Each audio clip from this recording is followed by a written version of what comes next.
Bonjour à toutes et à tous, bienvenue et ravi de vous retrouver pour ce nouveau numéro de la chaîne Co, l'émission 100% Limoges Handball. Vous le savez, c'est désormais une émission que vous pouvez suivre sur Twitch et en direct et où vous pouvez poser à nos invités toutes les questions que vous souhaitez.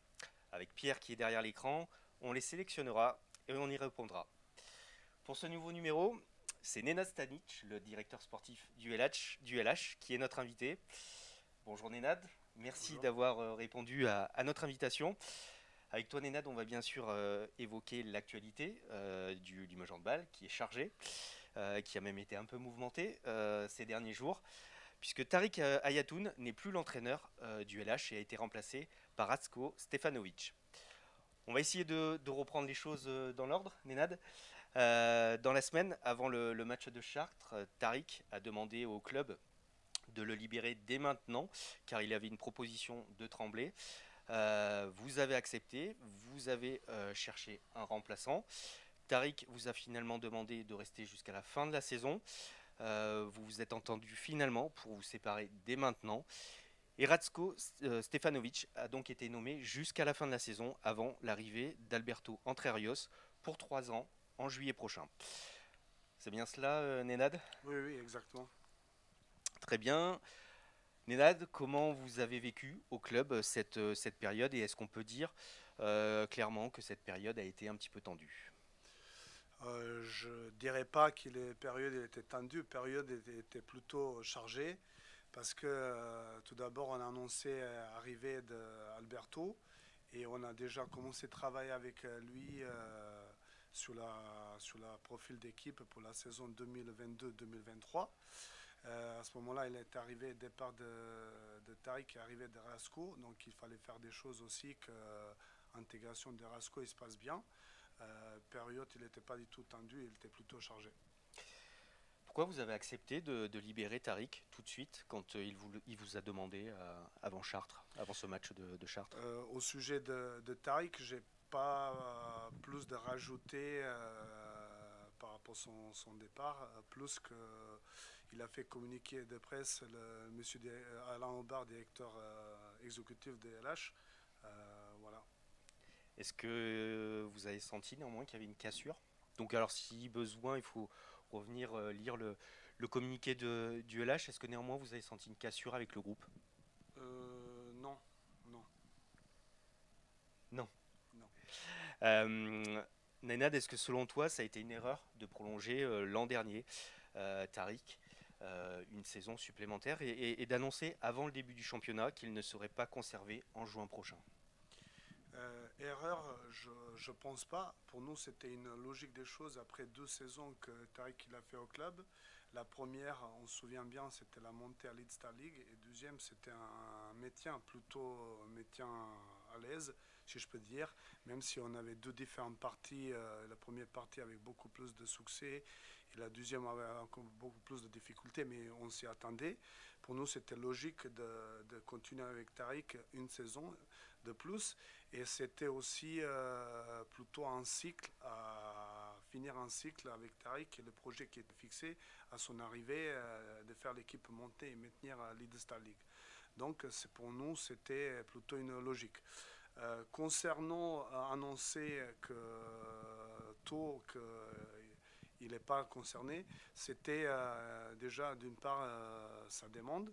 Et nous, on pense aussi qu'aujourd'hui, euh, dans le monde handball, c'est pas comme dans le foot. Tout ça se fait beaucoup plus tôt, beaucoup même une saison en avance, annonce des signatures des joueurs ou des entraîneurs. C'est pas comme dans le foot, tout est calé dans la période de mercato. Donc nous, je pense qu'on a fait une chose très correcte vis-à-vis à Tariq. Ça lui laisse le temps de lui de rebondir, ça laisse le temps de nous de préparer la saison sereinement. Donc pour moi, c'était plutôt une bonne chose. Est-ce que tu as le sentiment que ça a pu éventuellement déstabiliser l'équipe? Je pense pas.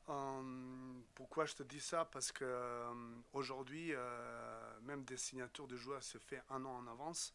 Il y a plus de joueurs. Ils ont besoin de savoir carrément un an en avance à la fin de leur contrat. Est-ce qu'ils sont concernés ou pas? parce que le marché, il est comme ça, parce qu'il fallait se positionner bien avant la fin de contrat si vous restez ou si vous voulez rebondir ailleurs. Donc aujourd'hui, c'est pas, comme je dis encore une fois, c'est pas tout cadré comme dans le foot de période mercato. Dans l'handball, il y a beaucoup plus de liberté et on entend bien que partout les joueurs ils signent déjà 1 an, 2 ans avant la fin de contrat, ils sont déjà s'engager avec un autre club. Il y a eu l'annonce concernant Tariq juste avant le début du championnat. Il y a eu le départ de Mike Brassler après une seule journée. Il y a eu un fond de jeu et des résultats qui n'étaient pas top. Alors bien sûr, chaque cas est différent, mais on peut avoir le sentiment que cela manque de sérénité depuis le début de la saison. Est-ce que tu es d'accord avec ça? Ouais, je pense que la période de préparation, il n'était pas utilisé à meilleure manière pour préparer l'équipe de championnat. Justement, ben, voilà, il y avait le départ de Mike qui a joué, Jure Dolenets, à ce moment-là, il a joué beaucoup plus de demi-centre. Après son départ de Bressler, il fallait le remettre au poste d'arrière droit. Donc il a mis un peu le temps de trouver ses repères et tout. Et ça déstabilisait entre les guillemets un peu l'équipe parce que le prépa il a fait au poste de demi, après il a basculé au poste d'arrière droit. Et bon, il fallait un peu le temps. Comme tu dis, il y avait un peu des hauts, des bas dans la qualité de jeu qu'on a produit. Mais moi, j'ai l'impression que petit à petit, tout ça se stabilise. Voilà, on commence, je trouve, un peu mieux défendre par rapport au début de saison. En attaque, toujours on était efficace. Maintenant, je pense qu'il y a un peu plus de stabilité. Je pense que la période qui est devant nous, il va confirmer ça, mais je pense qu'on va retrouver un peu le meilleur et le stable niveau de notre équipe. Dans le même ordre d'idée, est-ce qu'un leader comme Romain Ternel, qui a joué 3 ans à Limoges et qui a arrêté sa carrière, est-ce qu'un leader comme lui, est-ce que ça manque pas dans le vestiaire actuellement? Oui, oui, en fait, Romain, c'était un gros joueur déjà, c'était un joueur des vestiaires et tout. Moi, je pense pas qu'aujourd'hui on a des problèmes de vestiaire où c'est important d'avoir. Je pense qu'Ingas Doudé, en tant que capitaine, il fait aussi un bon travail. Mhm. De l'autre côté, les joueurs expérimentés comme Dragan, comme Youré, qui parlent très bien français, ils sont aussi là pour l'équipe. Yassine Idrissi aussi avec son expérience. Je pense pas qu'il y a des problèmes au vestiaire ou je pense en tout cas que ce côté-là, des choses, ils sont à leur place. Mais en tout cas, quand je disais ça, c'était par rapport à Romain qui, lui, était un vrai leader, autant sur le terrain qu'en dehors, et qui... Ah ben, ça c'est sûr que d'avoir par rapport à l'effectif qu'on a, un joueur comme Romain Ternel pour apporter son expérience et comme tu dis peut-être à un moment, des fois un moment un peu difficile dans le jeu et tout, d'apporter son expérience et stabilité, une sérénité dans le jeu, oui, oui, c'est toujours bienvenu, sachant que cette année, on tourne beaucoup au poste de demi-centre avec John Yoav Lambroso, qui, côté sportif, il assume bien ce rôle. Ben, il est jeune, il manque un peu ce côté expérience, mais voilà, je pense que Jérémy Souti aussi, il doit être utilisé peut-être un peu davantage. Peut-être il n'a pas passé ce rôle de rôle maternel l'année dernière, mais je pense qu'il peut apporter autre chose, en tout cas pour amener une stabilité dans notre jeu sur le terrain. Au final, vous avez choisi donc Ratsko, Stefanovic. Pourquoi Ratsko? Rastko, ben, déjà, je peux vous dire qu'il est aussi un des candidats sérieux sur le choix d'entraîneur pour la saison 2022. Voilà, Oui, parce donc qu'on rappelle, vous aviez une shortlist, on va dire ça comme ça. oui, Et voilà, au final, pour l'année prochaine, à partir de juillet prochain, vous avez choisi Alberto Antrarios pour 3 ans. exactement. Mais donc sur la shortlist, il y avait Ratsko Oui, oui, qui y était. exactement. Il y avait Rastko, donc on le connaissait bien, son profil, on le connaissait bien, son CV. On a fait un entretien avec lui et tout, donc c'était tout frais. Deuxième avantage, c'est quelqu'un qui connaît bien le championnat français, qui parle bien français, espagnol, anglais, serbe, slovène. Donc, je veux dire, il a moyen de communiquer avec tous les joueurs de notre équipe sans problème. Et surtout, je reviens à ce que je viens de dire, il connaît très bien le championnat et surtout, il était disponible, il est prêt de venir tout de suite. et de s'engager sur un challenge où il sait qu'il peut rester que 8 mois, parce qu'à partir du 1er juillet 2022, il y avait Alberto qui a signé. Donc voilà, on n'a pas trop réfléchi, c'était quasiment un candidat idéal pour ce contexte-là. Tu l'as dit, hein, il reste pour 8 mois. On l'a rencontré ce matin, on va l'écouter tout de suite. Mais en tout cas, voilà, c'est visiblement pas une situation qui le dérange. On écoute Ratsko. Qu'est-ce qui vous a amené à relever le défi du Limoges Handball? Bonjour, j'acceptais la proposition de Limoges de prendre le club sur 7-8 mois, sur le court terme, parce que handball c'est ma vie. J'étais joueur professionnel, je jouais jusqu'à mes 40 ans et j'étais entraîneur aussi à Ivry et Tremblay en France. Comme handball c'est ma vie, j'acceptais la proposition du président et de Nenad Stanic. Et ça m'intéresse handballistiquement de sortir une équipe qui est un peu sur les spirales négatives, de sortir, de montrer les jeunes, d'apprendre les jeunes de ma expérience et de les faire progresser. Ça m'intéresse aussi parce que Limoges c'est un club qui a grandi et que tout le monde il veut venir à Limoges. Parce que je suis sûr et certain, d'après moi, dans les années qui viennent, Limoges il va être vraiment stabilisé et Limoges il va être un club qui va attaquer vraiment vers là-haut. Qu'est-ce que vous pensez du groupe?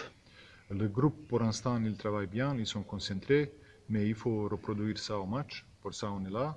On a un match capital à vendredi et ils sont très bons joueurs, pour ça j'ai accepté aussi, ça m'intéresse de sortir de cette situation où ils sont. Ils sont encore une fois, ils sont concentrés, ils sont investis et il faut valoriser ça au match vendredi et de gagner. Très bien, merci Rasco. Merci à vous.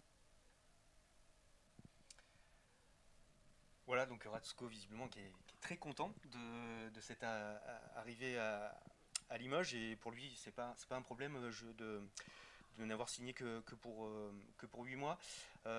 Si tu devais nous présenter, Nenad, un petit peu le style Ratko Stefanovic, ça serait quoi? Déjà, moi, je connais Rasco depuis longtemps, à l'époque encore qu'il était joueur. J'ai suivi aussi son travail qu'il a entraîné l'équipe Ivry et Tremblay. On a échangé plusieurs fois aussi aux différents sujets et tout.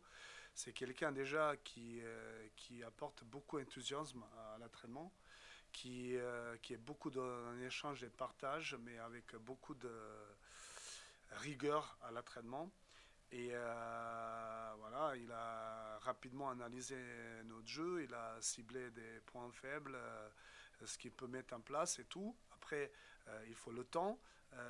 Dans un premier temps, il va essayer de régler un peu des problèmes de défense et surtout d'essayer de jouer un peu sur les choses importantes pour la défense, solidarité, entraide, agressivité.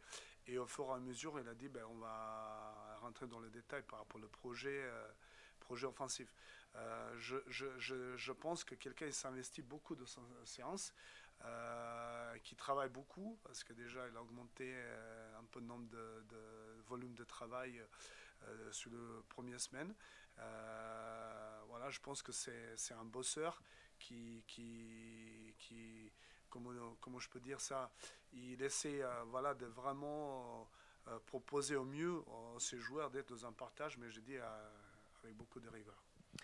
D'un point de vue sportif, toujours il y a eu des hauts et des bas depuis le début de la saison. On peut penser les hauts comme cette victoire à Nantes.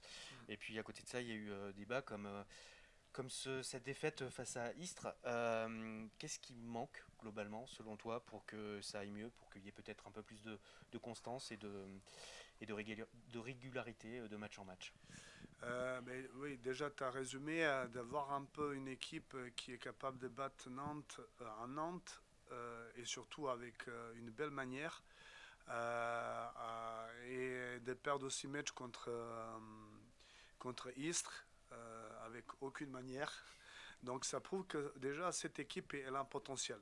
Maintenant la question c'est, tu viens de le poser, c'est comment stabiliser le niveau de cette équipe-là. Bon, je pense que ça passe par la défense. Déjà, on a parlé beaucoup aussi avant avec Tariq, maintenant beaucoup avec Rastko. Il faut d'abord une stabilité en défense qui va aider aux gardiens d'être plus réguliers, ce qui va permettre d'avoir plus de ballons et utiliser mieux, exploiter mieux sur le jeu au grand espace. Et après, retrouver attaque placée qui, jusqu'au présent, c'était plutôt un point fort. On arrivait quasiment chaque match à marquer plus que 30 buts. Mais le problème, c'est qu'on a encaissé un peu plus. Donc, pour avoir plus de stabilité, il faut retravailler un peu sur la défense. Et tous les éléments défensifs, c'est déjà envie de défendre, envie de se battre, solidarité, entraide, plus agressivité vis-à-vis au porteur de balles et tout. Et à partir de là, je pense que les choses vont s'améliorer. En tout cas, on va avoir plus de régularité et stabilité dans notre jeu. Est-ce que vous êtes satisfait du recrutement qui a été fait, des recrues, quel est le rapport jusqu'à présent? Est-ce que éventuellement vous réfléchissez à recruter un autre joueur? Déjà par rapport au jeu, on est satisfait de nos recrues actuelles. Je peux dire aussi qu'ils sont un peu à l'image d'équipe. Il y avait des hauts, des bas, mais en ensemble, c'est positif. Recruter un joueur, oui, on y réfléchit parce que Mike Bressler, il est parti. On a aujourd'hui que 14 joueurs pro. Et voilà, on a réfléchi si éventuellement il y a une opportunité sur le marché d'un joueur. On ne sait pas ce qu'il peut se proposer, mais peut-être un deuxième demi-centre derrière Yoav, parce que si Yoav il se blesse, ça peut être un problème. Peut-être un défenseur pour aider un peu, pour avoir une défense un peu plus solide. Petit rappel que l'année dernière, on avait toujours 3 pivots qui défendaient le secteur central, mais il y avait Igor Mandic qui était défenseur exclusif. Cette année, on n'a pas de défenseur exclusif. Donc on réfléchit à tout ça. Pour le moment, c'est pas urgent. Et puis aussi sur le marché des joueurs, comme tout le monde il a pleine saison, il y a opportunité de recruter des joueurs, mais recruter pour recruter, ça ne nous intéresse pas. Recruter pour apporter un plus-value à l'équipe, oui, mais pour le moment, voilà, il n'y avait pas d'opportunité, donc on est encore patient. Et puis on va laisser un peu le temps aussi à Rastko trouver ses marques, recréer une dynamique avec le groupe et tout, puis on verra après, peut-être on peut cibler un peu le profil plus précisément. Tu as parlé du secteur central, c'était un point noir un petit peu depuis le début de la saison. Capable de faire des très bonnes choses, mais trop souvent de se faire aussi transpercer. Je pense que tu parles de défense. Oui. Bon, noir, je dirais pas ça, mais effectivement, il y avait des problèmes. Et il y avait des problèmes dans ce secteur-là. Et c'est lié un peu aussi je dis des manques un peu de solidarité et d'entraide dans notre projet. Les joueurs, ils étaient beaucoup isolés, chacun s'occupait de son secteur et on s'est sacrifié pas trop pour le projet collectif. Donc je pense que je t'ai déjà souligné tout à l'heure, il fallait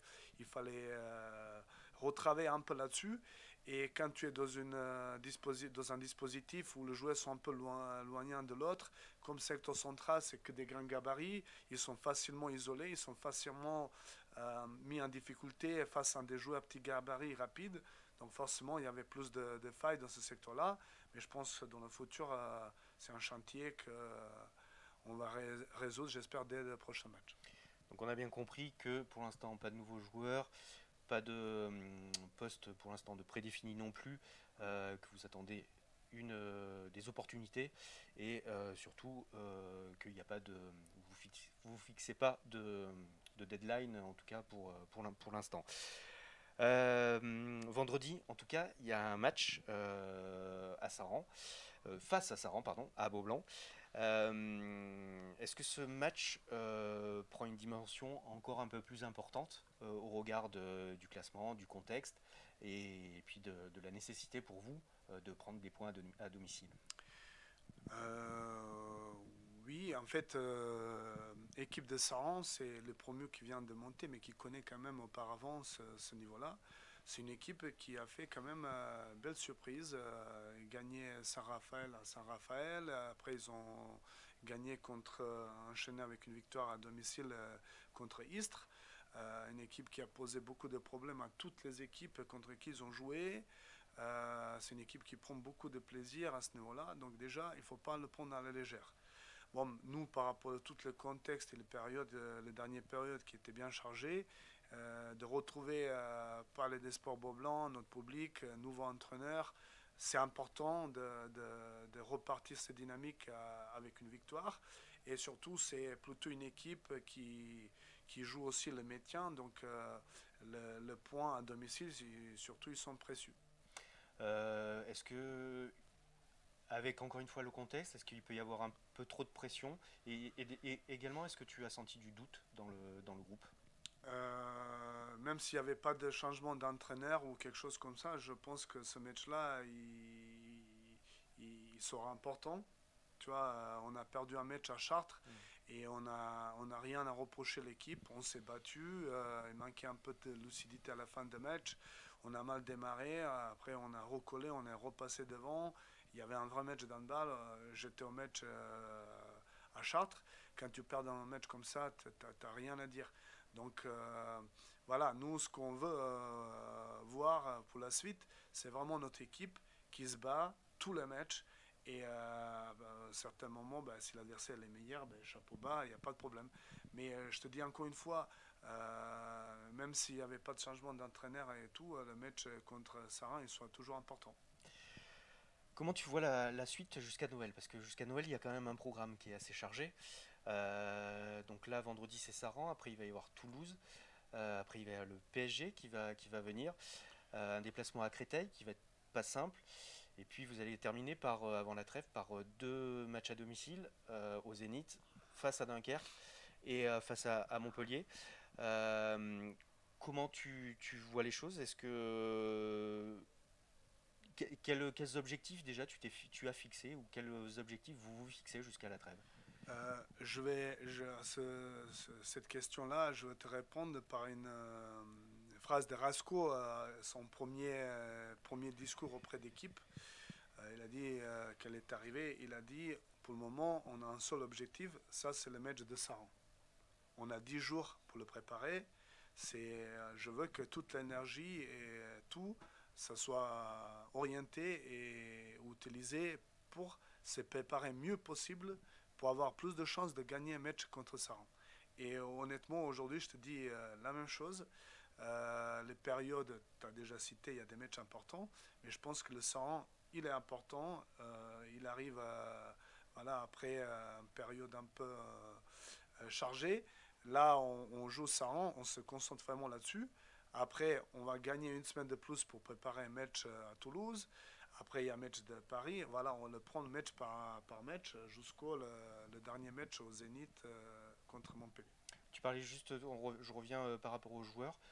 Tu parlais tout à l'heure de Jure Dolenech. Pour toi, c'est mieux qu'il joue demi-centre, sachant qu'il a été recruté pour être demi-centre, que à son poste d'arrière droit.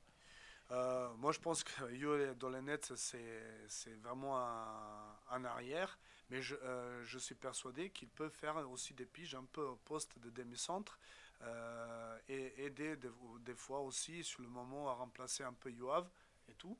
Donc, je pense que ce soit difficile pour lui d'assumer 60 minutes au poste de demi, mais de faire des petits piges de 5 minutes, 10 minutes pour remplacer un peu Yoav, pourquoi pas, mais ça reste quand même un excellent arrière droit.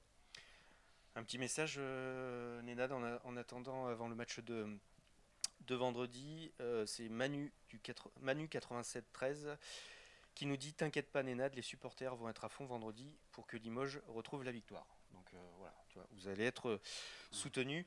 Un mot quand même sur Alberto Entrerios, donc que vous avez recruté à partir de la saison prochaine pour 3 ans. C'est l'actuel coach de Nantes. Pourquoi lui et qu'est-ce que vous attendez d'Alberto? Alberto, on a voulu vraiment aussi s'améliorer sur la manière de recruter et les joueurs et le staff et tout. Donc on a vraiment pris le temps, tu es bien placé pour témoigner ça. On avait beaucoup de candidats, une quinzaine de candidats au total, quelques-uns qui sont déjà en France et beaucoup étrangers, des pays scandinaves, d'Espagne, des pays de l'Est et tout. Donc on a donné importance à chaque candidature. On a étudié chaque CV, chaque profil et tout. Et Alberto, au départ, il n'était pas sur cette liste-là parce qu'il n'était pas candidat. Son agent, il n'a pas présenté comme éventuellement un candidat disponible et tout. Finalement, comme nous, on a pris le temps de prendre la décision, j'ai reçu un coup de fil comme quoi dire qu'il est à pleine négociation avec son club de Nantes, mais qu'il est quand même ouvert aussi à discuter avec notre club, si bien sûr on est intéressé, parce qu'un projet de construction, c'est quelque chose qui lui plaît. À Nantes, si je peux dire comme ça, il a hérité, il était adjoint à Thierry Anti. Thierry Anti, il était entraîneur pendant 10 ans, donc il a hérité. C'était un club qui était déjà à jouer finale de Ligue des Champions. Voilà. Un autre travail à Limoges, et pour ça il était intéressé à ça, c'est un travail de bâtir une équipe et aider à nous tous de devenir un club stable, que structurer un club à la manière qu'on devient déjà un stable à l'Ekimoli League. Et en plus, petit à petit, grimper au niveau des ambitions pour jouer européen. Et c'est quelque chose qui lui plaît beaucoup. Et d'avoir cette ambition et cette motivation chez lui, notre choix, il s'est porté vers lui.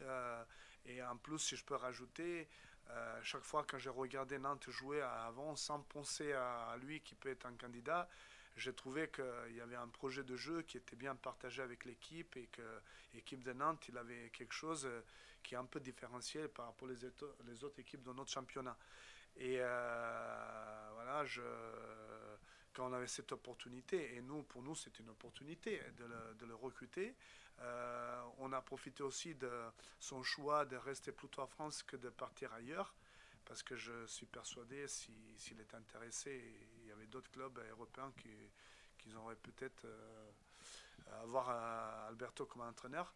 Donc pour ça, on est allé vite et aussi au niveau des entretiens, il y a un très bon échange, échange positif. Lui, il nous a bien montré sa motivation et nous, on le montrait aussi notre ambition et envie qui vient chez nous. Donc tout ça, ça fait vraiment dans un très bon contexte. Néanmoins, il faut quand même pas considérer que cette année c'est une année de transition. Il y a quand même une année un championnat à jouer et des objectifs à tenir malgré tout. Oui, oui. Mais l'idée, c'est que nous, cette année, déjà, on obtient un meilleur résultat possible, un maintien déjà plus à l'aise, et puis aussi, pourquoi pas, plus haut tableau. Et voilà, avant qu'Alberto il arrive, déjà, il faut que l'équipe elle soit bien solide déjà dans le championnat. Et pour nous, c'était cette saison-là importante aussi, comme les périodes après avec Alberto. Donc voilà, nous, l'idée, c'est aussi que cette équipe, il tire un maximum. Je peux te dire qu'il y a une dizaine de joueurs, ils sont encore sur le contrat l'année après quand Alberto il va arriver. Justement, vous êtes déjà un petit peu penché sur le recrutement de la saison prochaine. Il y a des joueurs qui arrivent en fin de contrat. Vous êtes en discussion, vous êtes en projection sur les garder, pas les garder. Tout ça, ouais, chaque chose a son temps. Pour le moment, on discute beaucoup justement avec Alberto par rapport au profil d'équipe pour la saison prochaine, par rapport aux joueurs qui sont à la fin de contrat, les joueurs qu'on veut garder et tout. Nous aussi, on tient nos engagements à vis-à-vis nos joueurs et avant de se lancer, de recruter les joueurs et pour la saison prochaine, on aimerait bien mettre la situation claire avec nos joueurs et souvent c'est à période de trêve hivernale qu'on fait ça. Donc jusque-là, on va être vraiment sur un sondage un peu de potentiel de notre équipe, des joueurs actuels, et aussi voir ce qui présente le marché des joueurs pour recruter mieux par rapport à ce qu'on estime qu'il faut remplacer. Donc rendez-vous en janvier pour en savoir plus sur le profil de l'équipe de la saison prochaine. Exactement, Xavier. Bon. Et surtout, il y a un championnat encore à finir. Exactement. Très bien, merci beaucoup Nenad d'avoir été avec nous et d'avoir répondu à nos questions. Merci à vous tous de nous avoir suivis. N'oubliez pas de suivre en direct sur leaupopulaire.fr la rencontre entre Limoges et Saran vendredi soir. à partir de 20h. En attendant, on vous souhaite une très bonne soirée et on vous dit à très vite pour un nouveau numéro de la chaîne Co.